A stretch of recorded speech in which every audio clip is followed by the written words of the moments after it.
So of course I have casted individual games, I have casted best of 3s on YouTube as well, but one thing I have never done before is cast a best of 5. So what I got for you today is a best of 5 between two fan favorites, a Zerg versus Protoss, and spawning in the top end of the map on the northern part of Vani Research Station, the pink Zerg player known as Scarlett. And her opponent spawning all the way in the other end of the map, the blue Protoss player. Like I said, also a fan favorite, one of the best non-Korean Protoss players in the world, and actually for a while, one of the very best Protoss players in the world. We have none other than Neeb. Now, of course, this is a Zerg versus Protoss, and one thing I'm noticing here is that Scarlett is sending out an extremely early drone here. Oh my, alright. I think what okay. So Scarlett, she's been pulling out some crazy strategies as of late, and if I'm not mistaken, she is gonna proxy hatch a hatchery at her opponent's gold base location. Now, of course, there's not really like an easy route into like the in-base natural or whatever, but this is still significantly closer to potential expansions here from the Protoss player. Now, the one thing here to keep in mind is that, indeed, Neeb is sending out a probe here to try and see exactly what is going on the other end of the map. And I wonder what he is going to do as soon as he realizes that his opponent indeed did go for this cheeky play. In the meantime, Neeb just playing super standard here, getting that quick gateway up, and will be getting himself a cybernetics core shortly after, but he's already got a nexus on his end of the map, whereas the hatchery right above it is already about halfway done. Probe has made its way into the main as well. It will be able to figure out exactly what's going on here as soon as it scouts the lack of an in-base expansion. Now, he didn't quite scoot around here to check if this base was up, so this is actually kind of odd. I wonder if Scarlett is even planning to get really aggressive. She may very well just start mining off of this expansion instead, which would be a little bit crazy. A couple of drones are indeed making their way across the map, but I really wonder if she's going to go ahead and follow this up with anything else. And actually, it looks like she's just going to go for the queens and then the Zergling speed. Yeah, so no Roach Warren or whatever. She definitely probably, at least I assume, right? She probably wants to get aggressive here, but there's not a whole lot. Now, Neeb still checking out the different expansions. This probe has gone on a roll, checking out this one, checking out the in-base expansion, checking out the gold, and eventually it will be able to make its way over to his own gold base location, where he indeed will find this hatchery up and running already. And this is actually kind of terrifying right now, because this most definitely gives a lot of aggression. Now, of course, immediately sending out that adept to try and see if he can do some damage with it. 10 Zerglings already on the way as well, and we do indeed see the follow-up here with an evolution chamber. So here's what I think Scarlett is going to be doing. She's got a queen here already. She's producing a second one as well. I think she may very well try and go for the drop into the main with these units. Now, of course, that queen still shielding away at that adept. The adept has got 0 kills so far, and even a single Zergling going down just yet. Beautiful little bit of micro there. And as long as Scarlett doesn't lose any drones, I mean, sure, that adept does get out of there, but I mean, as long as she doesn't kill any drones, I think she's gonna be happy. And there, indeed, we do see the double overlords. Oh my god, what a crazy kind of game. Now, of course, Neeb, very good at this game, immediately using this pylon here as well, but there's no mothership core out just yet. He decided to skip that in favor of a couple more adepts and some more tech, but this is gonna be tricky because the queen is already in the main base. Oh my god, what a crazy, wild game number 1 right here. Playing hyper aggressive, and of course, still having the economy to back this up as well. There are no probes mining right here in this base, but she's immediately gonna go for the hatchery. And of course, with that pylon gone, and the queen's actually target fire running down the mothership core, this may actually go down south really very quickly. Now, of course, adepts still extremely good at cleaning up all of these Zerglings. Ooh, only like 2 hits away from losing that mothership core. Eventually, though, it looks like that is not going to be the case. But more and more Zerglings making their way into the main base, and that nexus is definitely gonna fall. I mean, I think so, at least. There we go. Yeah, that nexus indeed does end up going down. Now, the question is, has Scarlett done enough damage? Because of course, right, there's still a lot of probes alive. There's 24 in total, which are gonna mine a ton. And I've got a little bit of a feeling here that these adepts will be able to take care of all of this just fine. And indeed, she does decide to drop on out of there. But what a cute little strategy to open up this crazy Zerg versus Protoss that we got right here today. We do see the Dark Shrine follow-up. Nice play actually there as well by Neeb, though, going for that quick Twilight Council. Let me have a quick look whether or not... Oh yeah, Scarlett did have vision of that, but she may have seen that just as a pylon. Don't know if she's, you know, anticipating any kind of cloaked unit play, because there's no lair, no spore crawlers or whatever just yet, and that, you know, very well could have been a pylon right there. So I think that these DTs may very well catch her off guard. Now look at the amount of adepts though. They do also have their adept upgrade, making them attack significantly faster and giving them a significant boost of damage to a particular light units such as Zerglings. And there, with all of these adepts behind the mineral line, ouch, I've got the feeling here that this may very well not be the easiest situation to get on out of there, because look at that.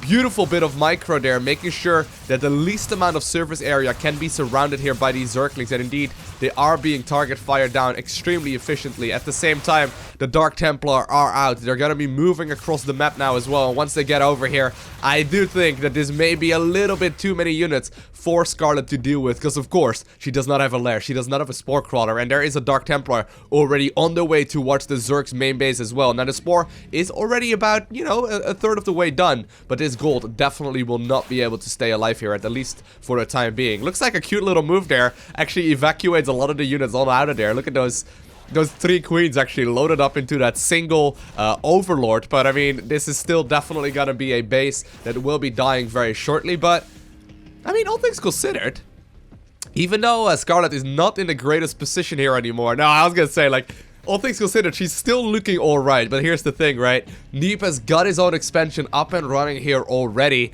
and this will give him a significant supply lead very, very, very shortly. Look at the income right there in minerals and gas. This is definitely going to be tricky to come back from, and of course, Neeb doesn't even really need to be all too aggressive. He just scouted out that indeed there are no more mining bases other than, you know, the main one right now.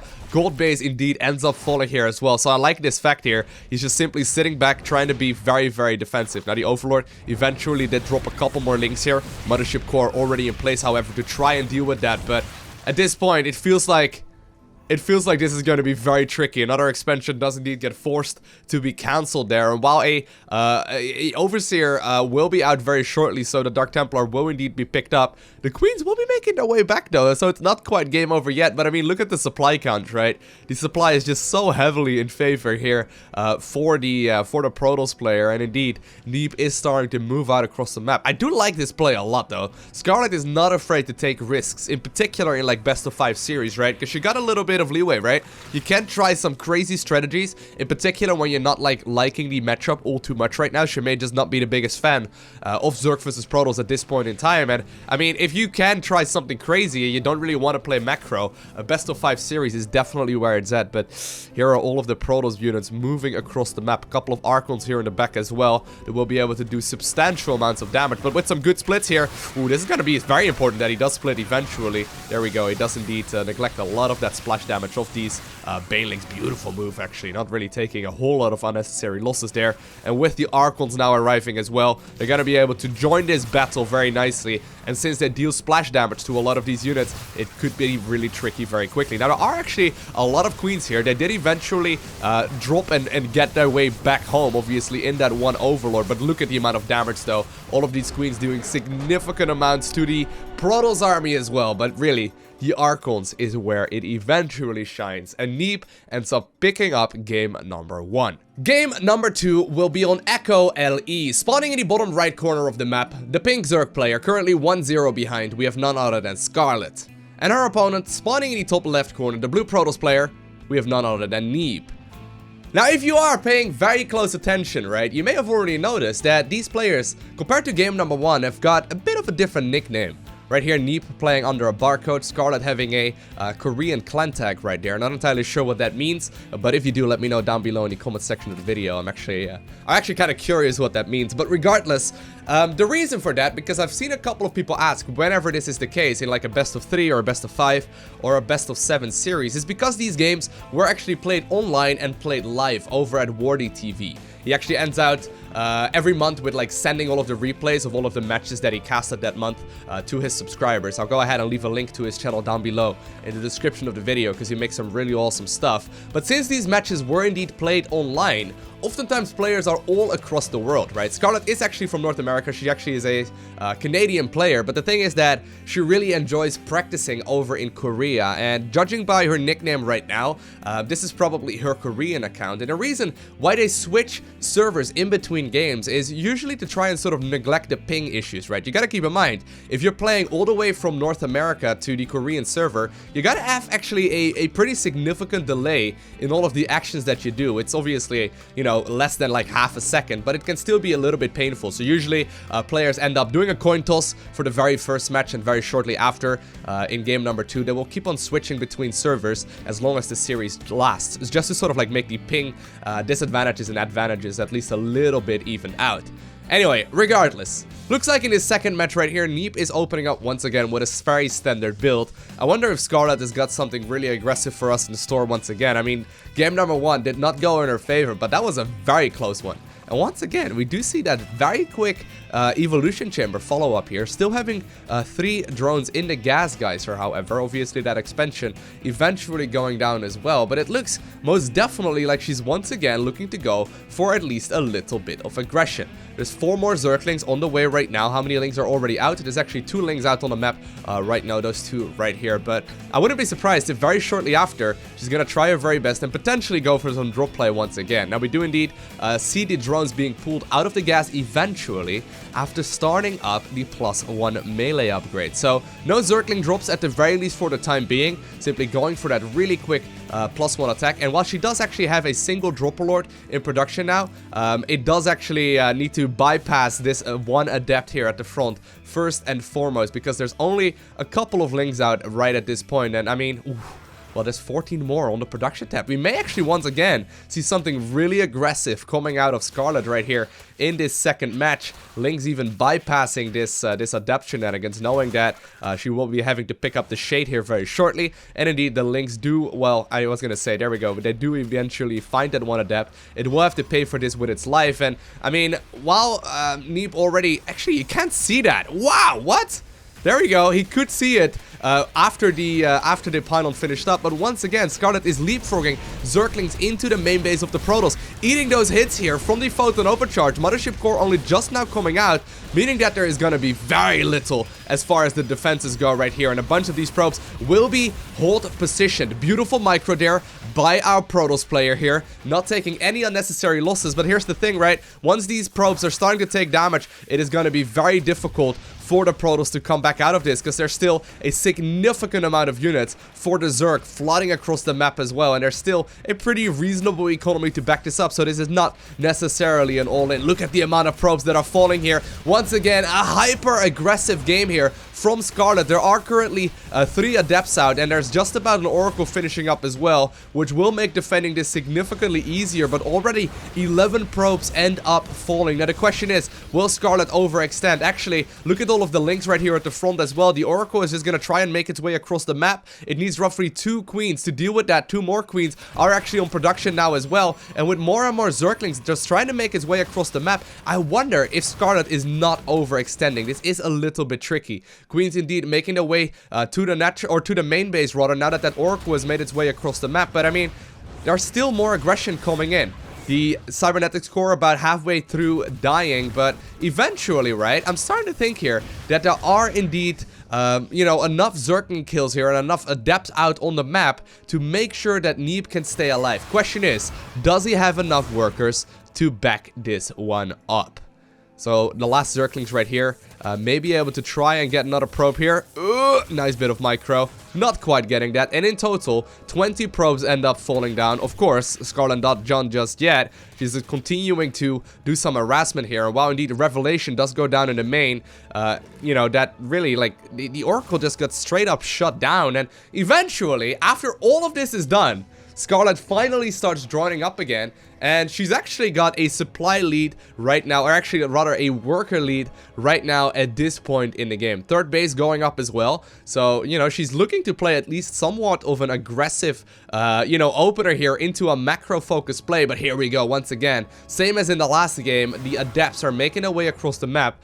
This time around, they do not quite have their Twilight Council upgrade, meaning that these adepts are not quite as powerful as the previous ones. And of course, there's quite a lot of queens here out already, 18 or actually over over 20 Zerglings on the production tab now.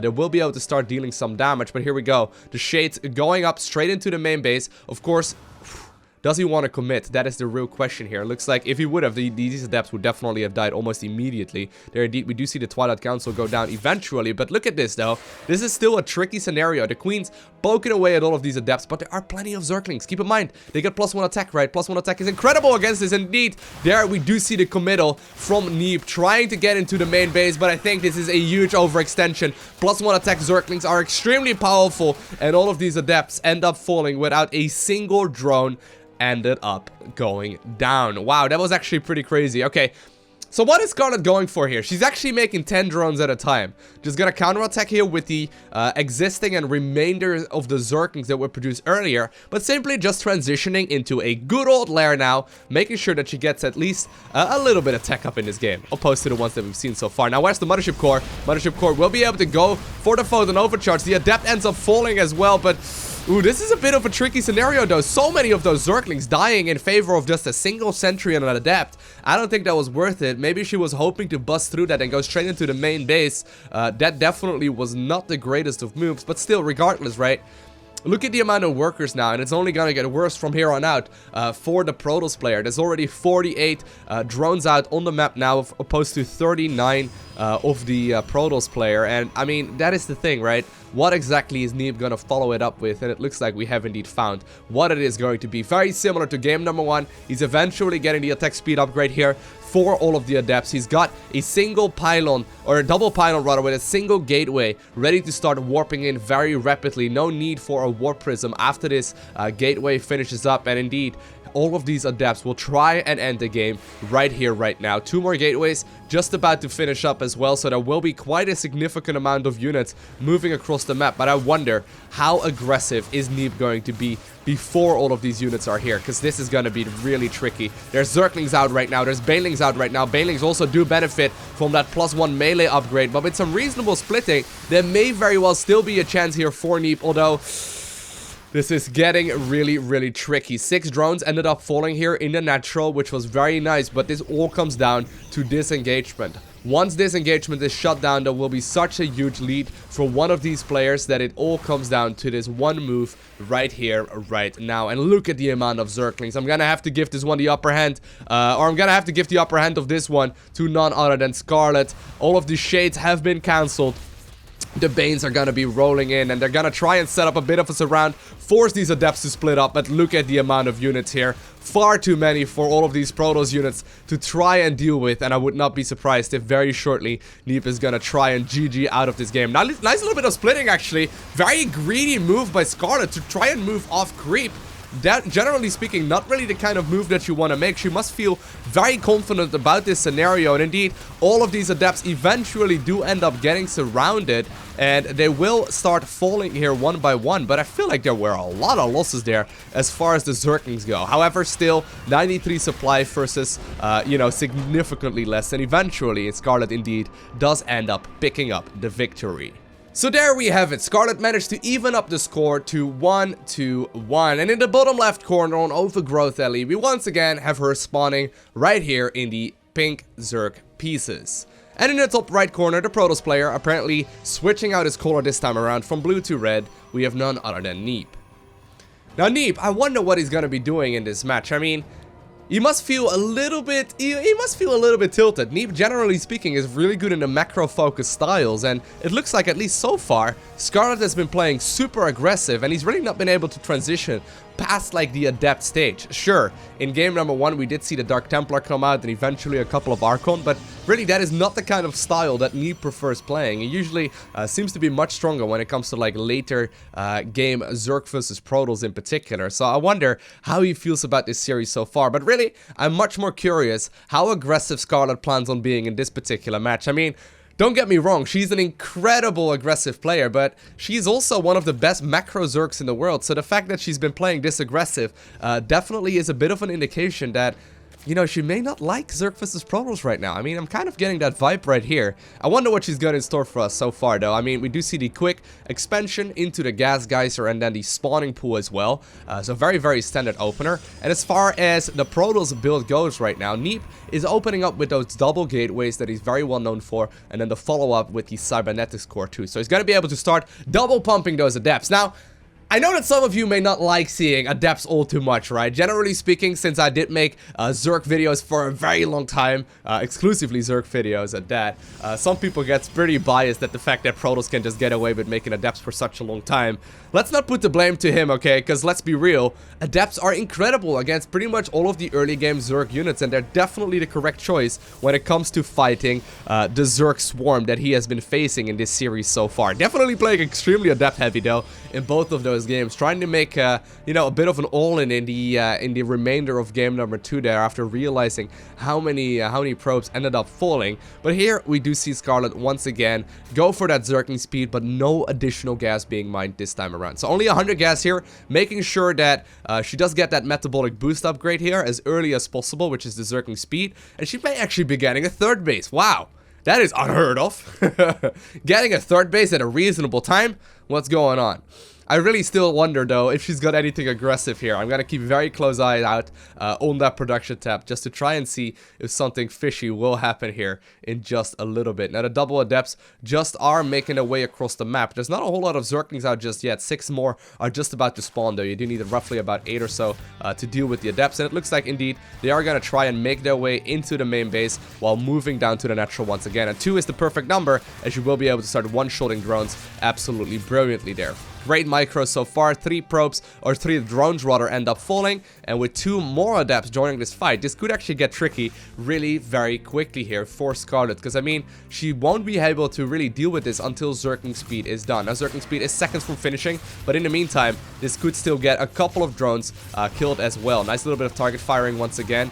Does indeed get a single adept kill there too, and I mean, 3 are still healthy and alive, but it looks like Neeb, very much so aware of the timing that Zergling speed should finish up, is gonna go ahead, or he's gonna go ahead and get on out of there. Probe trying to sneak by right now. Luckily, there is an Overlord in vision here for Scarlett to figure out exactly what that probe is up to, and indeed, it does get scouted brilliantly, and the Zerglings will be able to clean this one up. Third base has since gone down, and here we go. We see a lot of gateways added on right now for Neeb as well. The last second shade, keeping those links just barely out on the map and making sure that they're not going to be aggressive here in the door. But I mean, look at this. There's going to be 5 gateways out very early on into the game. And once again, we do see the Twilight Council upgrade.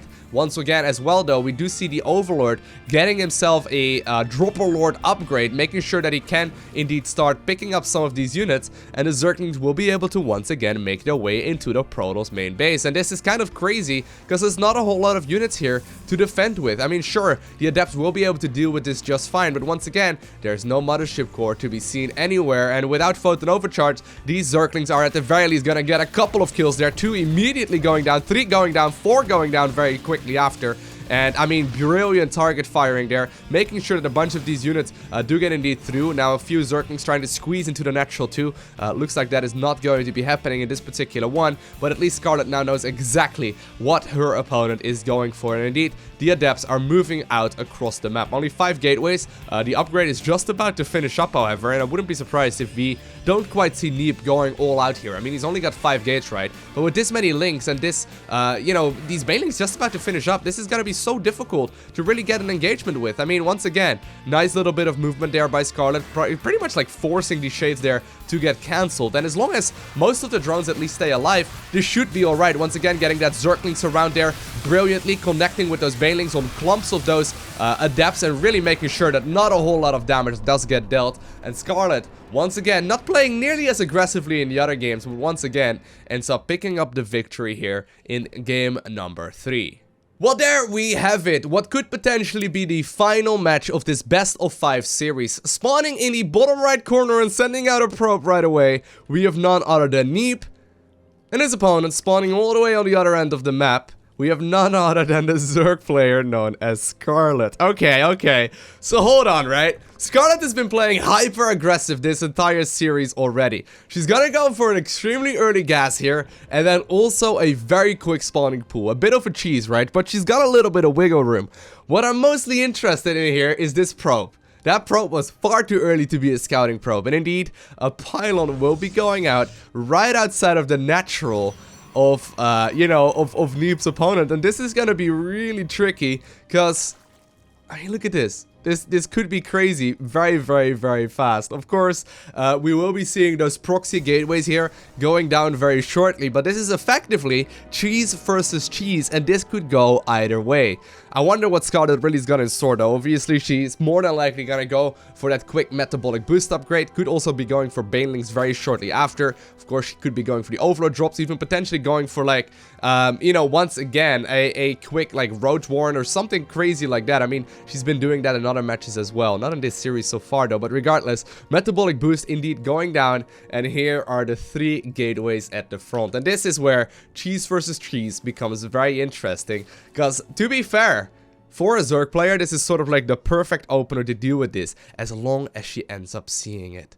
Of course, there's no indication so far that there may be something out right here close to her own base. And if she would have spotted this right now, this would not be taking any, or this would not be dealing any damage whatsoever. But of course, the Lynx will be making their way across the map here, and the Protoss has no idea that these Lynx are already on the way either. And once they make it into the Protoss main base, all of the probes are gonna have to pay with this, for all of this rather, with their lives. And I think once Scarlett gets here, sees that there is no natural, sees that the Cyber Core is this late and no gateways at the front, she must be pretty happy, because sniping this pylon immediately, not even hesitating for a second, will indeed supply block the Protoss. And while there are a couple of Zealots out on the map as well, and the probe trying to get aggressive, these probes here on the other end are gonna have to like either evacuate on out of there, or at least try and do some damage. Now, of course, there are going to be Zealots here. The question is, how well will Scarlett be able to defend against this, because Zealots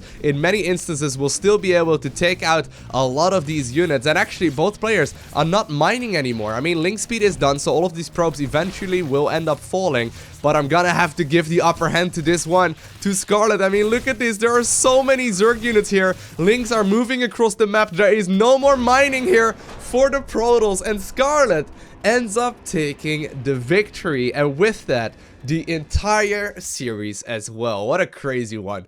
Absolutely loved watching this. I mean, definitely playing far more aggressive than Scarlett usually does, and I'm not gonna lie, it seemed to be very efficient. This seems to be something that they do a lot on like the Korean server, so the fact of the matter that she has been practicing in Korea rather, may very well be a reason why it went down like it did in this series. But anyways, I hope you enjoyed watching this. If you did, and you enjoyed like the format of like a best of 5, let me know down below in the comment section of the video if you would like to see more like this. And while you're at it, you can of course also hit that like button, it does help me out a lot. And of course you can subscribe as well as follow me on Twitter, Instagram, and Facebook. Links are in the description. I want to thank you for watching. Have an amazing day. Do not forget to smile, alright? And I will see you in the next video.